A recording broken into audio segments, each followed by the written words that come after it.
Hyderabad బాదాపూర్ Shri Chaitanya college లో food poison. సుమారు 100 మంది విద్యార్థులకు ఫుడ్ పాయిజన్.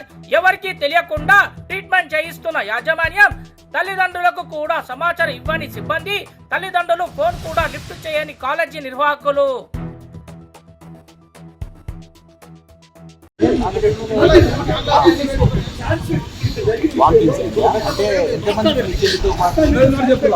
మధ్యాహ్నం ఫుడ్ వల్ల అయిందా, నైట్ ఫుడ్ వల్ల అయిందా? చికెన్ వల్లనా? అది మధ్యాహ్నం పెట్టిందా, నిన్న సాయంత్రం పెట్టిందా?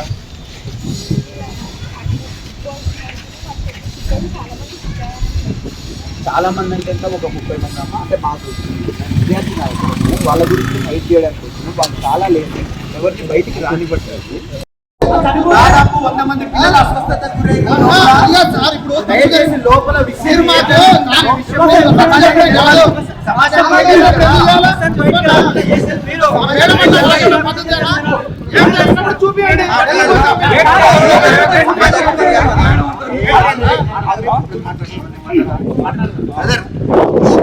దాదాపు 100 మంది విద్యార్థులకి అస్వస్థత జరిగింది. మొత్తం ఫుడ్ పాయిజన్ అయింది. దాదాపు ఒక 10 మంది వరకు ఆరోగ్యం బాగా దెబ్బతిని చచ్చిపోయే ప్రమాదం ఉన్నది. చెప్పేది వినండి.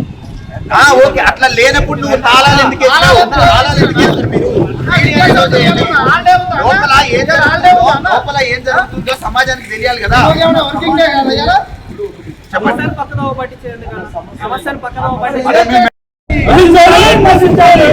చైతన్య యాజమాన్యాన్ని పాఠశాలలో చదువుతున్న ప్రతి విద్యార్థికి అందించాలి, పౌష్టికాహారం బాధ్యత వహించాలి. శ్రీ చైతన్య యాజమాన్యం వెంటనే బాధ్యత వహించాలి. ఫుడ్ పాయిజన్ పట్ల శ్రీ చైతన్య యాజమాన్యం వెంటనే సిగ్గు పిల్లలకు పెట్టవలసిన భోజనంలో ఫుడ్ పాయిజన్ జరగడము, సిగ్గు పిల్లలకు అందించవలసిన భోజనంలో ఫుడ్ పాయిజన్ జరగడము.